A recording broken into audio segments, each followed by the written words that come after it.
नमस्कार। मैं ए गोला एम के स्टडी यूट्यूब चैनल में आपका फिर से स्वागत करता हूं। जैसे कि हम आपको पढ़ा रहे थे चैप्टर संज्ञा, तो उसमें हमने संज्ञा के दो भेद बता दिए थे, एक जातिवाचक संज्ञा और नंबर 2 व्यक्तिवाचक संज्ञा। अब हम इसका तीसरा भेद पढ़ेंगे, भाववाचक संज्ञा।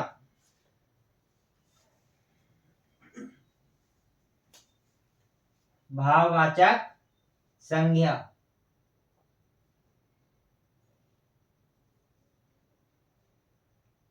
भाववाचक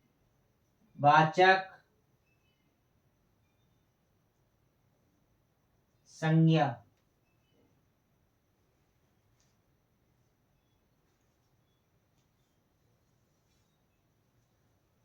भाववाचक का अर्थ है जो किसी भाववाचक का अर्थ है जो किसी के गुण या विशेषता का भाव प्रकट करती है, भाववाचक संज्ञा कहलाती है। भाव माने जैसे हमारे व्यक्तिगत भावनाएं हैं, जो जैसे भाव का अर्थ है हमारी व्यक्तिगत भावनाएं। भाव के दो अर्थ है, नंबर 1 हमारी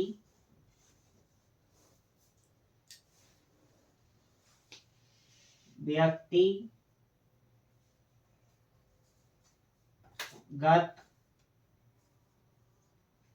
भावनाएं।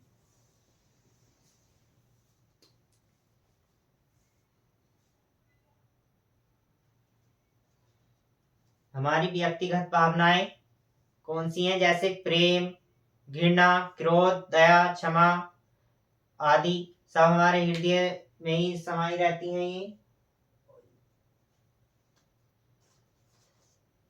जैसे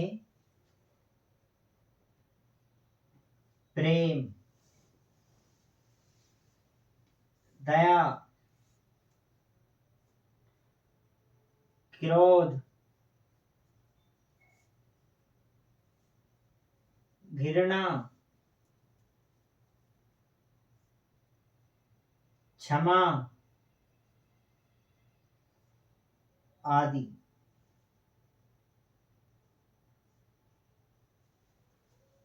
ये सब भाववाचक संज्ञा है।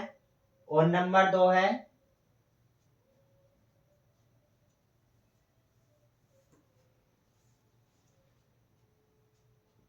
नंबर 2 में जातिवाचक संज्ञा। जातिवाचक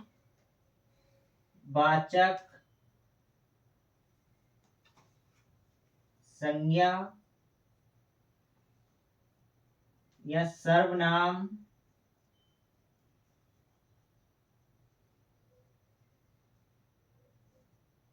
या विशेषण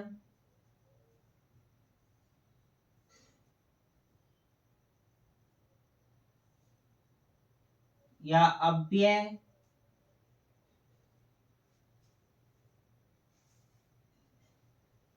में कोई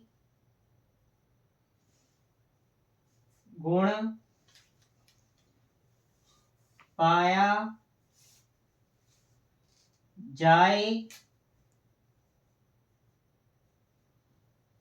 तो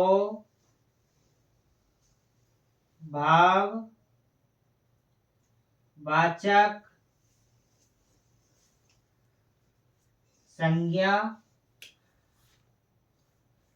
होती है।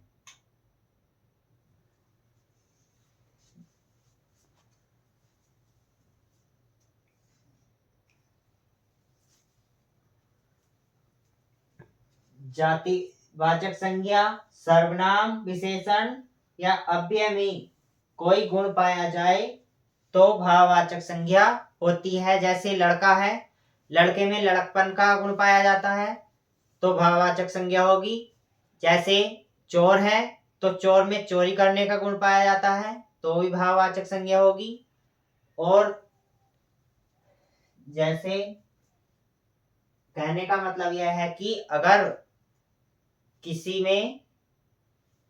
संज्ञा में कोई गुण या विशेषता पाई जाती है तो वहां भाववाचक संज्ञा होती है।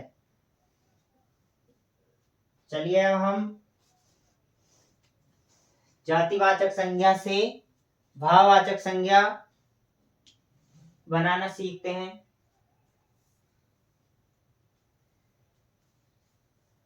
जातिवाचक संज्ञा से भाववाचक संज्ञा बनाना।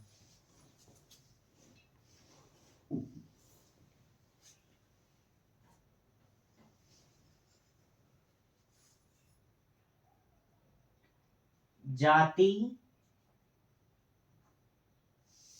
वाचक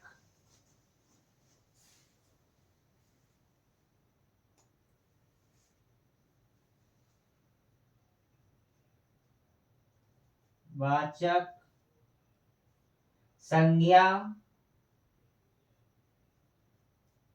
से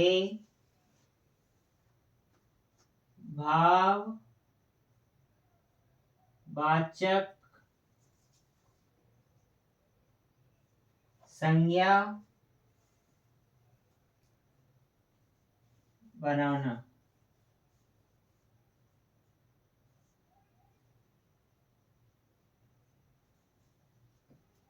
तो जातिवाचक संज्ञा से भाववाचक संज्ञा कैसे बनाएंगे?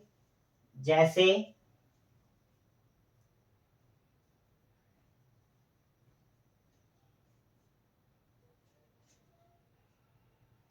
लड़का है, जैसे लड़का,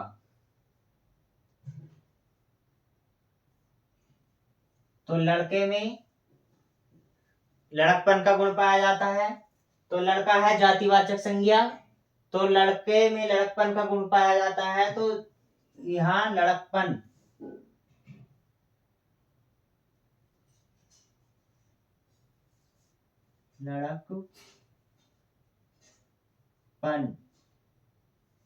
ये होगी भाववाचक संज्ञा। मैंने बताया था कि यदि किसी संज्ञा या सर्वनाम या विशेषण में कोई गुण या विशेषता पाई जाती है तो वहां भाववाचक संज्ञा होती है। जैसे यह है मानव। मानव क्या है? जाति। तो मानव है जातिवाचक संज्ञा। इसमें मानव में मानवता का गुण पाया जाता है, तो मानवता क्या हो गया? भाववाचक संज्ञा। और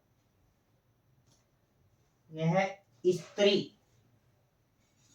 स्त्री क्या है? जाति। तो स्त्री में स्त्रीत्व का गुण पाया जाता है, स्त्रीत्व हो गया भाववाचक संज्ञा। और जैसे जल है, क्या है? जल। जल में जल है जाति, और जल में शीतलता का गुण पाया जाता है, शीतलता। शीतलता हो गया हमारा भाववाचक संज्ञा। और जैसे है अग्नि।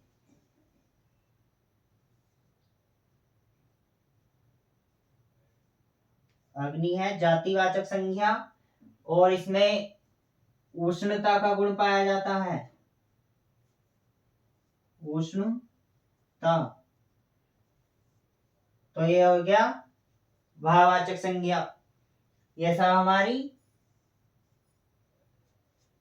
भाववाचक संज्ञा है। भाववाचक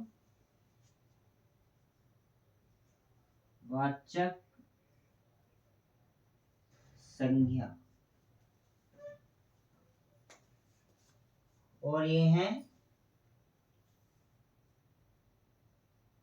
जातिवाचक संज्ञा,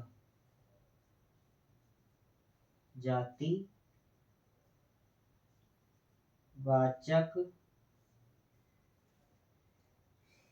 संज्ञा।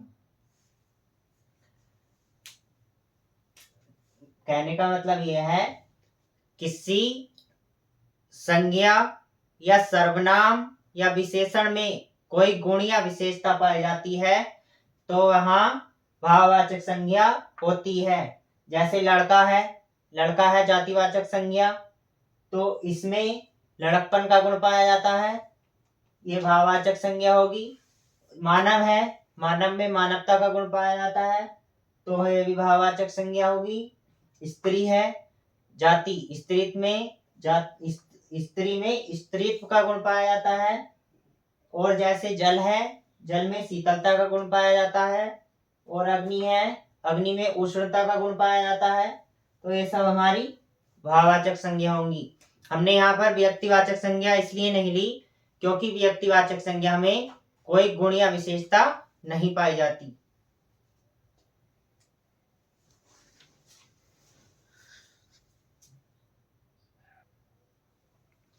अब हम सर्वनाम से भाववाचक संज्ञा बनाते हैं।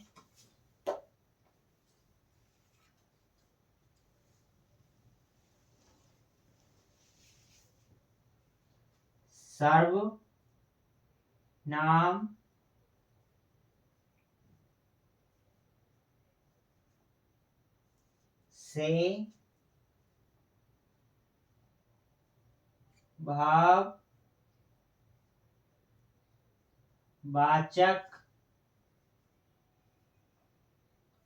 संज्ञा।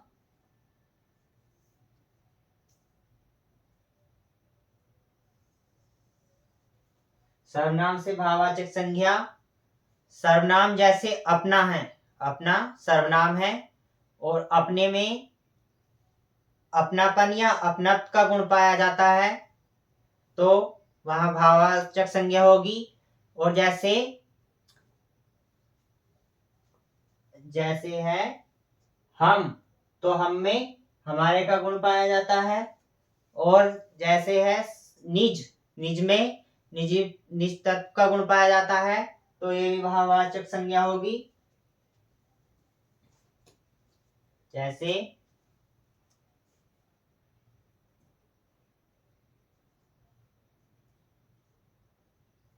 सर्वनाम है अपना, अपना, तो अपने में अपनापन या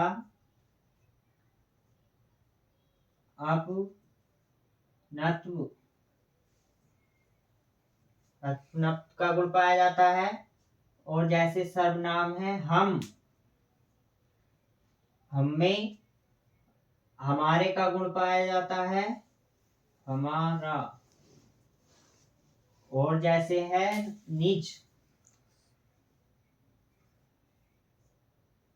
निज में, जैसे है निज, तो निज में निजता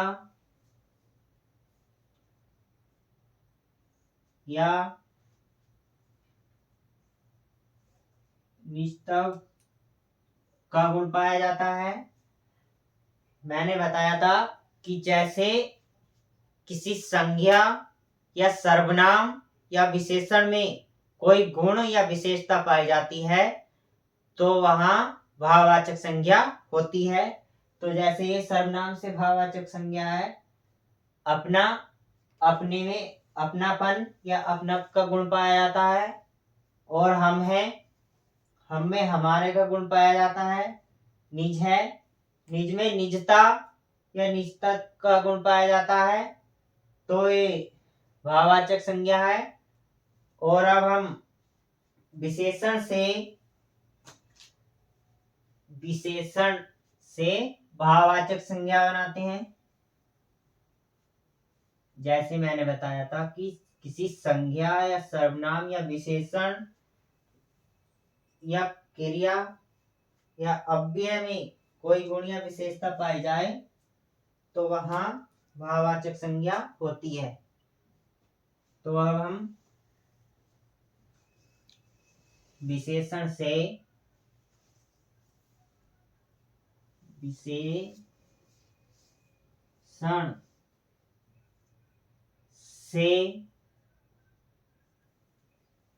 भाववाचक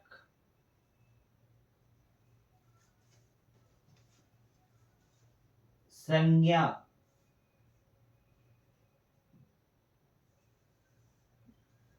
तो विशेषण से भाववाचक संज्ञा क्या होगी? जैसे चोर है, जैसे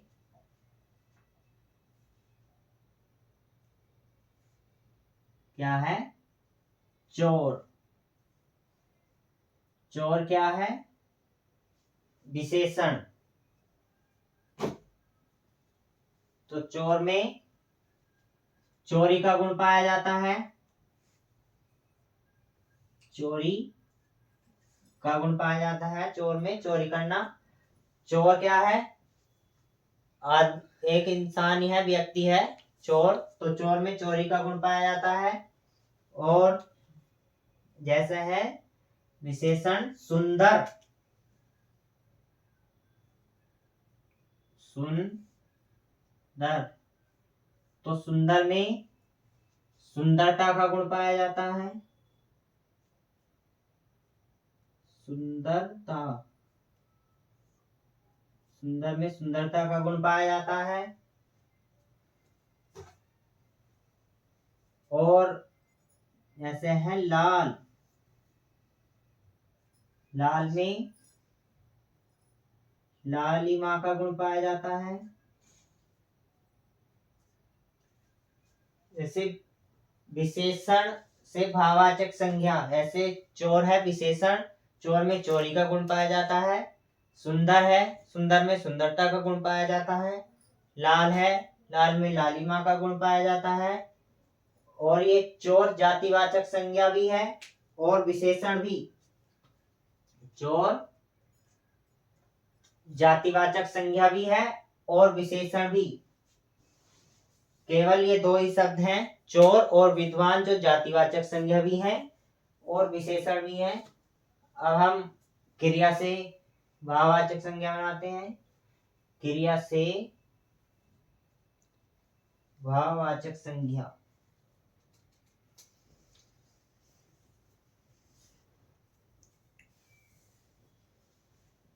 क्रिया से भाववाचक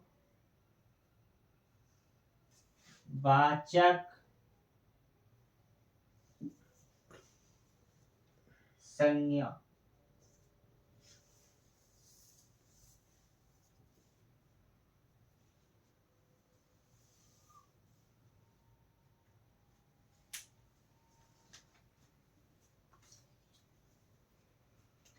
क्रिया का मतलब है किसी कार्य का बोध कराना। किसी कार्य का बोध कराना क्रिया कहलाती है। जैसे है मारना। मारना। जैसे है दौड़ना। दौड़ना। जैसे है चढ़ना।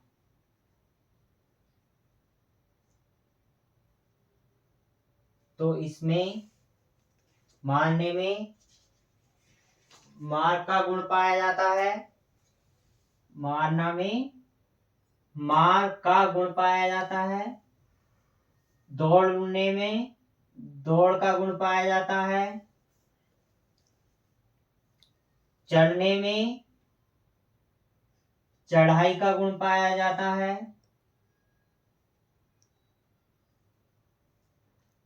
तो ये तो हो गई हमारी भाववाचक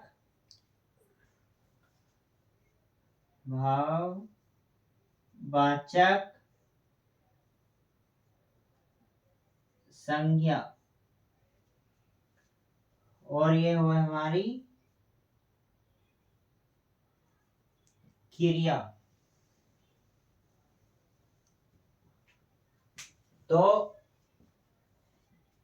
किसी संज्ञा या सर्वनाम या विशेषण या क्रिया व अव्यय में कोई गुण या विशेषता पाई जाती है तो वहां भाववाचक संज्ञा होती है। जैसे क्रिया है मारना, मारने में मार का गुण पाया जाता है।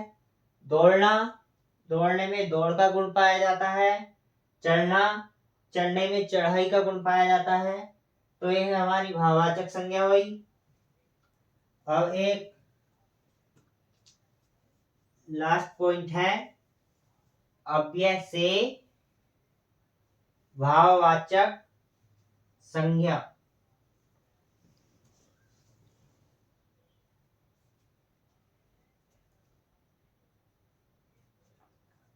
अव्यय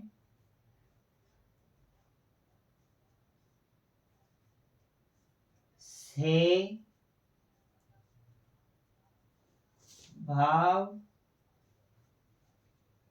भाववाचक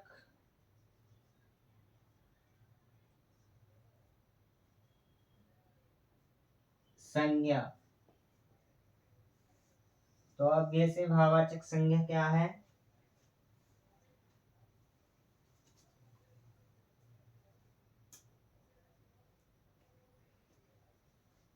अव्यय का मतलब है जो लिंग व वचन के साथ नहीं बदले, जो लिंग व वचन के साथ नहीं बदले तो वह अव्यय कहलाते हैं। जैसे लड़का प्रतिदिन नहाता है। नंबर 1 है जैसे लड़का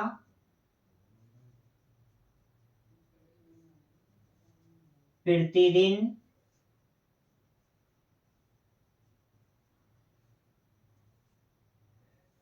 नहाता है। नंबर 2 है लड़की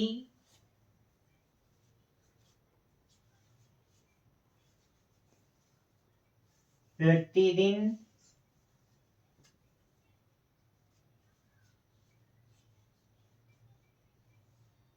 नहाती है। और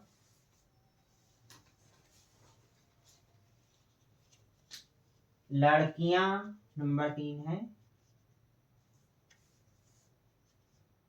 लड़कियां प्रतिदिन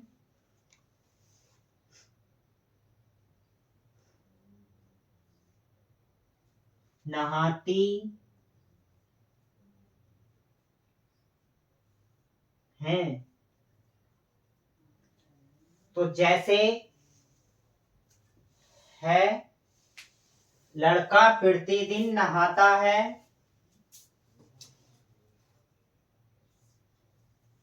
लड़की प्रतिदिन नहाती है, लड़कियां प्रतिदिन नहाती हैं। तो लड़का, यहाँ पर लड़की, यहाँ पर लड़कियां, सब बदल गए लेकिन प्रतिदिन नहीं बदला।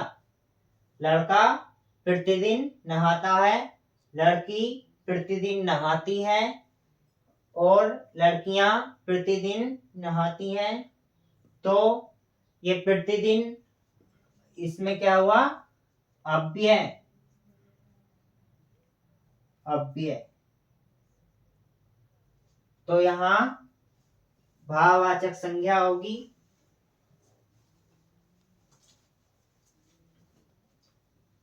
मैंने बताया था कि किसी संज्ञा या सर्वनाम विशेषण या क्रिया व अव्यय में कोई गुण या विशेषता पाई जाती है तो वहां भाववाचक संज्ञा होती है।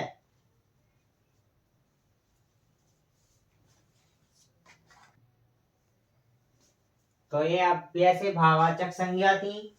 विशेषण से भाववाचक संज्ञा बनाना हमने बताया है, और क्रिया से भाववाचक संज्ञा बनाना और विशेषण से भाववाचक संज्ञा बनाना हमने बताया है। तो आज आप हमारी क्लास आपको कैसी लगी कमेंट करें, वीडियो को लाइक करें, हमारे MK स्टडी यूट्यूब चैनल को सब्सक्राइब करें, और जैसा कि ऑफलाइन बैच के लिए हमारी स्क्रीन पर नंबर दिया जा रहा है, उस पर संपर्क कर सकते हैं। और हमारे MK स्टडी यूट्यूब चैनल को सब्सक्राइब करें।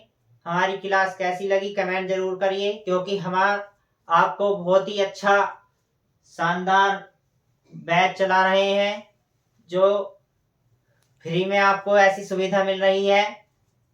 तो धन्यवाद।